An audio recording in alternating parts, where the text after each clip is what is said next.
o Abel Ferreira, ele nunca foi eliminado de uma Libertadores. Sim. Ele tá já há mais de 2 anos pelo Palmeiras. Pois é. Ele ganhou as 2 e tá na semifinal da terceira. É impressionante o que esse cara consegue em Libertadores. Mister Libertadores, né? Já é Mister Libertadores. E aí viciou o torcedor, né? Torcedor, imagina assim, perde. Não acredito, acho que o Palmeiras vai passar do Atlético. Porque afinal, pra mim, Palmeiras e Flamengo, muito claramente. Mas pode acontecer. Como é que será a reação do torcedor, né? O Abel Ferreira, o Palmeiras foi eliminado, coisa esquisita e tal.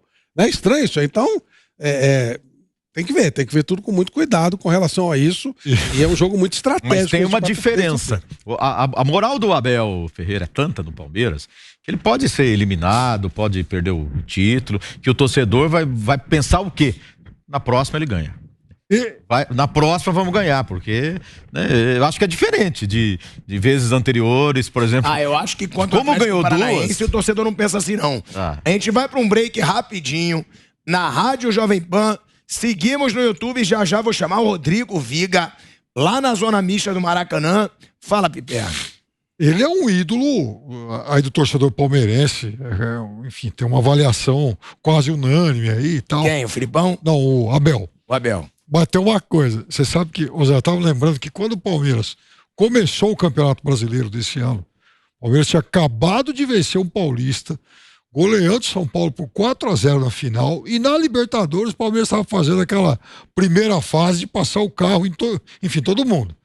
Aí começa o Campeonato Brasileiro, meio de ressaca, perde pro Ceará aqui, empata com o Goiás na última bola em Goiânia, e empatou em 0-0 com o Flamengo no Rio, no jogo que foi antecipado, que era para ser na 4ª rodada e foi na 3ª. Eu me lembro como se fosse agora.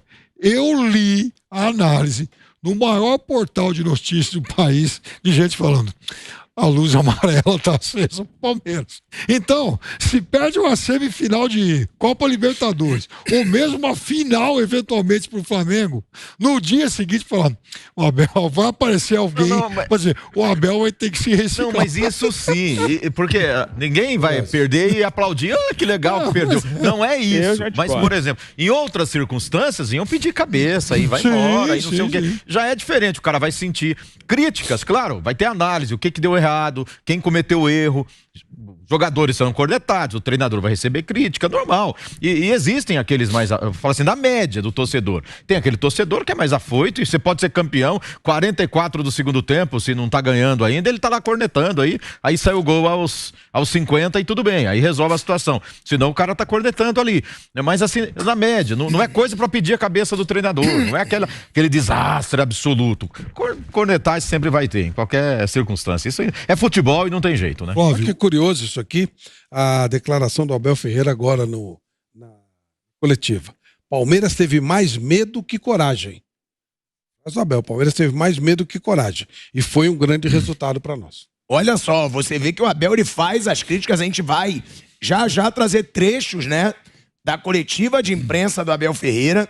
A gente vai trazer aí a palavra do Abel, a gente vai até 10h30 da noite no Canelada de hoje, então a gente vai trazer aí todas as declarações do Abel Ferreira.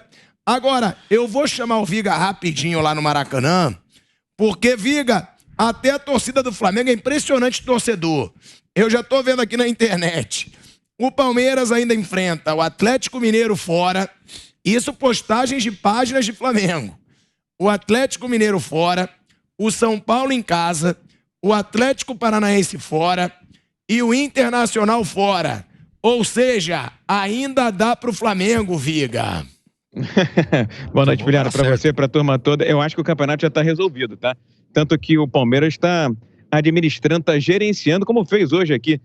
Tudo bem que o Abel falou agora há pouco que teve mais medo do que coragem, mas o Palmeiras está se dando ao luxo de jogar dessa forma, dessa maneira. Por quê? Porque tem uma gordura enorme sobre os demais adversários, inclusive sobre esse Fluminense, que jogou mal o primeiro tempo, encontrou o empate e poderia ter vencido na segunda etapa pelas chances e oportunidades que se criaram.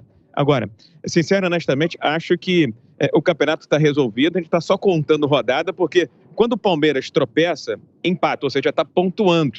Não é um time que perde, e não vejo esse Palmeiras do Abel também perdendo 2, 3 em sequência, ou perdendo uma série de partidas. Eu, sincero e honestamente, acho que o Campeonato Brasileiro já tem um destino praticamente selado, e vai ser aí esse sabor, esse tempero que o Palmeiras vai poder saborear agora na temporada de 2022. Fala, eu vou te interromper rapidinho, que a gente tá voltando pra Rádio Jovem Pan, o Daronco, né, Flávio Prado? Mas já te devolvo a palavra. Pode continuar, Viga. Então, como eu ia dizendo, o Campeonato Brasileiro parece bem encaminhado. Eu estava ouvindo vocês falarem sobre o jogo de terça-feira entre Palmeiras e Atlético do Paraná. Eu, particularmente, embora entenda a filosofia, metodologia, mentalidade do técnico Luiz Felipe Scolari, acho que uma lição ele aprendeu, justamente contra o Flamengo, porque o Atlético do Paraná, ele abdicou de jogar contra o Flamengo aqui no Maracanã e também na Arena da Baixada, mas pensou em pontapé e burdoada do que buscar a classificação para a próxima fase da Copa do Brasil. E dito isso, o que eu estou querendo concluir? Que o Filipão aprendeu a lição. Tomara que tenha aprendido, né? Afinal de contas, está para lá de maduro, é um pentacampeão mundial. Então, acho que o Atlético vai se jogar um pouco mais na Arena da Baixada e aproveitando também duas ausências importantes nesse time do Palmeiras, o Danilo e o Gustavo Scarpa. Então, acho que a tendência é que o Atlético do Paraná ouse um pouco mais. Daqui a pouco vem aqui o Mr. Bicicleta, né? Homem que aprendeu a pedalar sem rodinha, agora só quer saber de dar bicicleta. O Rony vai ser o único a falar aqui na zona mista do Palmeiras, que já mete o pé e volta para São Paulo. Estou esperando um Atlético um pouco mais ousado, porque foi o que faltou contra o Flamengo na Copa do Brasil, viu, Pilhado? Então, já, Viga, a gente te chama aí na zona mista, né? Vai trazer aí a palavra do Rony, que fez esse golaço. Eu digo que o Rony vai pro Prêmio Puskás desse ano. Ou com uma bicicleta ou com a outra. O cara fez 2 de bicicleta. Uma, eu acho que pode estar aí na lista do Prêmio Puskás, que é o prêmio dos gols mais bonitos, né? Da temporada em todo mundo. Agora, uma pergunta em cima disso. Desse movimento que está acontecendo aí da torcida do Flamengo, lembrando jogos do Palmeiras. Também tem que lembrar jogos do Flamengo. Que o Flamengo também tem jogos dificílimos ainda pela frente. Agora, fica ainda mais visível, Piperno, Flávio, Bruno, Zé, que o Dorival errou em poupar jogadores no jogo contra o Palmeiras. Que se o Flamengo vence aquele jogo, por exemplo, e empatou com o time reserva, se o Flamengo vence, ele poderia diminuir essa diferença para 4 pontos. Não. 4? Sim. 5. Não, ele teria baixado para 6 e agora com a possibilidade de baixar para 4. Poderia jogar para 4 nessa rodada. Foi um erro do Dorival Júnior ou não? Foi uma necessidade mesmo? Ele precisava poupar naquele jogo? Então, a gente conversou isso, enfim, durante a semana. Eu acho que esse tipo de decisão é decisão estratégica. Não, o técnico não toma sozinho.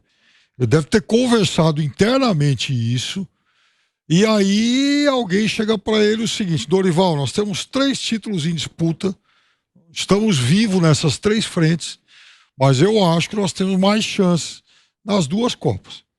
Eu tenho a impressão que isso deve ter sido colocado para ele. E assim, Dorival, então, como a gente já desgarrou muito, 9 atrás, e em compensação, nas 2 Copas, só dependemos de nós, então vamos optar por essas 2 competições e vamos dar um descanso aqui. Eu acho que é possível que tenha havido essa avaliação interna. Eu, observador de futebol, eu optaria por correr o risco contra o Palmeiras. Manda o time completo, tenta baixar a diferença e vão para as 3 frentes aí de peito aberto. Até porque eu acho que ele poderia, inclusive, ter mesclado mais o time contra o São Paulo. O Flamengo mesclado, um Flamengo alternativo contra o São Paulo, acho que ainda assim seria um time competitivo e talvez até favorito contra o São Paulo. Mas, no momento em que ele escala um time reserva contra o Palmeiras, ele está dando um recado que o Campeonato Brasileiro passa a ser a terceira prioridade dele nesse momento. Eu concordo, o Bruno, o Flávio, o Zé. Eu falei até no programa seguinte ao jogo. Para mim, foi o único erro do Dorival desde que ele chegou ao Flamengo. Eu acho que ele tinha duas opções. Era pra ter arriscado tudo. Eu vou na linha do Piperno. Eu não acredito dele. Eu não acredito que ele tenha. Eu vou na linha do Piperno. Mas tá bom, mas nessa hora o treinador tem que bancar, Flávio. Porque a diretoria, isso é informação do Mauro César. A diretoria queria o time titular. A diretoria queria focar no brasileiro. O brasileiro é muito mais importante que a Copa do Brasil. Não tem a menor comparação. Não, eu vou muito na linha do que disse. Ele não precisava jogar com o time completo contra o São Paulo. Piores hipóteses, ele teria empatado aqui. Não, Flávio, o São Paulo jogou muito bem aquele jogo. Tomou 3-1. Quando joga muito bem, não tem jeito. A diferença é muito O Flamengo grande. havia vencido o São Paulo no Morumbi por 2-0. Não. Podia ganhar de mas novo. eu também teria feito. Mas, de novo, claro que eu não vou duvidar de informação de colega, no menos ainda um cara do nível do Mauro César. Mas eu imagino que essa decisão não foi uma coisa individual. Não acredito que o Dorival... Claro, teve fisiologia. Não, deve ter um monte de gente, porque não dá pra você chegar, vamos abrir mão de um torneio como o Campeonato Brasileiro. Não acredito nisso. Teria jogado com o time completo, mas não acredito que o Dorival fez isso sozinho. Eu seguro. Não havia uma expectativa de que o Flamengo pudesse jogar com o time principal contra o Palmeiras e com esse time que tem jogado o brasileiro, esse time alternativo, nas Copas. A questão é, como esse time principal jogou contra o Atlético, ele chegaria, o time principal, contra o Palmeiras, muito desgastado. Esse é um ponto. Assim, o que eu imaginei é que ele pudesse, a minha expectativa era essa. Dois jogos em gramado sintético. O Dorival falou disso depois dele. do jogo. Ele falou muito disso. Ele falou, eu trabalhei no Atlético Paranaense, a gente treinava pouco no gramado sintético, lá no estádio, porque até nos treinos desgastava muito o time. A gente só podia fazer um treino e ir inteiro pro jogo. Se a gente treinasse mais do que um dia, a equipe já sentia no jogo seguinte. Uma das explicações que ele deu. Eu imaginava que ele fosse mesclar o time. Colocar, por exemplo, a defesa mesma, que tem disputado o Campeonato Brasileiro, dá conta do recado. Na parte ofensiva, ele ia jogar com o Gabigol, com o Pedro, com a Arrascaeta, de repente, talvez até o Everton Ribeiro, no ataque, ou seja, o ataque titular mesclando ali. E depois, no jogo contra o São Paulo, também mesclava. Metade o time titular, metade o time, aqueles mais inteiros, tal. Achei até que ele pudesse. Mas, assim, respeito a escolha que ele fez. Houve uma escolha. Certamente houve o debate ali entre o Dorival Júnior, a diretoria. A gente sabe que o Dorival, ele quer muito ganhar títulos, tem uma grande oportunidade. Ele falou, saí do Ceará porque foi uma grande oportunidade que eu recebi, né? E ele só vai aproveitar essa oportunidade se ganhar título. Então, o que tá mais palpável, né? Que tem mais chance de ganhar? Campeão da Copa do Brasil, título. Tem menor importância em relação ao brasileiro? Tem, mas é título. E é a Copa Libertadores da América. Então, o Palmeiras, em anos anteriores, o quê? Priorizou as Copas em detrimento ao Campeonato Brasileiro, né? É uma coisa que a maioria dos treinadores escolhem. Ô Bruno, teve uma situação ali no jogo que chamou muita atenção, que foi um contra-ataque do Fluminense, após um escanteio do Palmeiras, e o Fluminense ele se lança com 5 jogadores praticamente sozinhos. E aí o Gustavo Scarpa, ele corre o campo inteiro e vai buscar quase na área do Everton, bloqueando o passe do Cano. É impressionante, não só o talento do Scarpa, né? Pra dar assistência, bola parada, mas também a disciplina tática desse cara. Né? O Scarpa volta e meia tá na lateral marcando, ele corre também o campo inteiro, como a gente falou do Rony. Dá pra gente dizer que esse é o grande diferencial do Palmeiras? Ter quase todos os seus jogadores muito disciplinados taticamente? Sim, é uma virtude muito grande desse time. E aí é o mérito também do Abel de convencer esses caras a lutarem sempre, a brigarem, a recuperar, que ali realmente o Palmeiras ele abriu um espaço muito grande pro Fluminense. Bola parada, muita gente na área, mas não podia deixar o Fluminense sair com aquela liberdade, né? O Fluminense poderia ter feito gol e o Scarpa foi na recuperação. O time do Palmeiras ele se entrega bastante, se dedica, é duro de jogar contra o Palmeiras e ali, falando do outro lado, caiu no pé errado, né? O Cano não é o cara pra puxar o contra-ataque, percorrer muito espaço com a bola, né? Em velocidade, né? O Cano é um finalizador, um bom finalizador, mas ele é um finalizador, né? Ele fora da área, ele não ajuda tanto assim. Se a bola cai no pé de um outro jogador, o Fluminense tinha uma grande chance de fazer o gol ali, mas o Scarpa teve uma recuperação fantástica. O Scarpa tá fazendo uma temporada excelente. Pegando o Campeonato Brasileiro especificamente, eu acho que ele é o melhor jogador do campeonato. Não tô falando do ano todo, juntando tudo. Acho que pegar só o Campeonato Brasileiro, acho que ninguém tá jogando mais que o Scarpa com regularidade na competição específica aí no Brasileiro. Por enquanto, o troféu craque do Brasileirão pra você seria do Scarpa. Sim, seria do Scarpa. Que tem os jogadores do Flamengo, mas eles estão jogando mais as Copas, os principais, do que o campeonato. Então eu não vejo ninguém aí no brasileiro jogando mais bola que o Gustavo Scarpa, não. Foi invertido. O Cano recebeu a bola para puxar o contra-ataque, jogador sem velocidade. E acho que o Matheus Martins é que tava do lado dele. Era o cara para puxar o contra-ataque e dar pro Cano fazer gol, caiu no pé do Cano e tinha que arrancar na velocidade, livrar-se da marcação e passar pro Matheus Martins. Ou seja, foi invertido, né? Mas, assim, claramente caiu com o cara errado, né? Um jogador de mais velocidade, o Scarpa dificilmente ia conseguir pegar, alcançar, né? E o Cano deu muito mole, né? O Scarpa veio na vontade, na velocidade ali, pegou, mas se tá com um cara de maior velocidade, tá com Arias ou até com o Matheus Martins, dificilmente o Scarpa ia conseguir alcançar, muito embora tenha se esforçado tanto, né? E o Cano, além disso, não fez um jogo do nível dele hoje. Não fez um dos melhores jogos, não. Tanto é que na cara do gol, chutou uma bola no travessão, mandou pra fora, o que normalmente ele coloca na rede, né? Foi substituído ali no final. Não tava numa noite muito feliz o Cano hoje. Eu mesmo já fui Pilhado. Eu cheguei a achar, a gente tá falando de atuações aí importantes, de jogadores do Palmeiras. O Viga tá chamando lá na zona mista. O Rony tá passando por aí, Viga?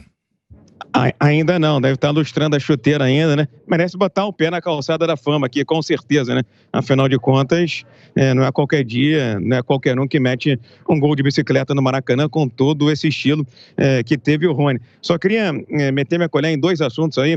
O Scarpa, obviamente, um grande jogador, não à toa que vai jogar na principal liga mundial, que é a liga inglesa, mas naquele lance especificamente, acho que houve um erro estratégico do Fluminense. Você tinha dois jogadores para puxar contra-ataque, o Cano e o Matheus Martins. O Cano vai até a quarta marcha, o Matheus Martins vai até a sexta, sétima marcha. Então, acho que rolou ali uma espécie de respeito, de hierarquia, né? Mas você, Cano, você é o artilheiro da temporada, você é o cara, enquanto que, na verdade, o Matheus Martins tinha que ter sido fominha, arrastada a bola e lá na frente ia decidir. Na cara do Everton, se bate pro gol ou se dá pro Cano. Com relação, só para retropolar um pouquinho com relação ao Flamengo, acho que o Dorival Júnior teve um duplo erro naquele empate com o Palmeiras em 1-1. É fácil analisar depois do resultado. É um pouco mais fácil, sem dúvida alguma. Agora, o que esperava o torcedor do Flamengo e o que esperavam os jogadores do Flamengo era a presença, se não de mais titulares, do time titular contra o Palmeiras. E aí, para mim, o erro crucial dele foi sentar em cima do resultado, na minha opinião, quando o Flamengo fez 1-0 na virada de tempo, do primeiro para o segundo tempo.